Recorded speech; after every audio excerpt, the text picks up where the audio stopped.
ക്രിസ്തുവിൻ്റെ ഓർമ്മപ്പെടുത്തൽ എത്ര ആശ്വാസകരമാണ്. ധൈര്യമായിരിക്കുവിൻ. ഒന്ന് ചിന്തിക്കുകയാണെങ്കിൽ എത്രയോ ചെറിയ ആശംസകളുടെ നൂൽപ്പാലത്തിലൂടെയാണ് ജീവിതം മുന്നോട്ടു പോകുന്നത്. സാരമില്ല, ധൈര്യമായിരിക്ക്, ഞാനുണ്ടെന്നേ, എല്ലാം ശരിയാകും, സുഖമാണോ? പട്ടിക ഇങ്ങനെ നീളുന്നുണ്ട്. അവഗണനയുടെ കയ്പില്ലാത്ത വാക്കുകൾ, ചേർത്തുപിടിക്കലിൻ്റെ സംഗീതമുള്ള വാക്കുകൾ, ജീവിതയാത്രയുടെ കിതപ്പുകൾക്കിടയിൽ ലഭിക്കുന്ന തണലനുഭവങ്ങൾ. കാര്യമായ വ്യതിയാനങ്ങളൊന്നും തന്നെ സംഭവിക്കുന്നില്ലെങ്കിലും മുന്നോട്ടു പോകാൻ പ്രചോദിപ്പിക്കുന്ന ഒരുപിടി ആശംസകളും ചോദ്യങ്ങളും.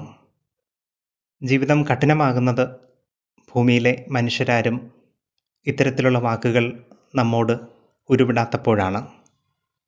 എങ്കിലും ക്രിസ്തു പറയുന്നുണ്ട്, ധൈര്യമായിരിക്കുവിൻ.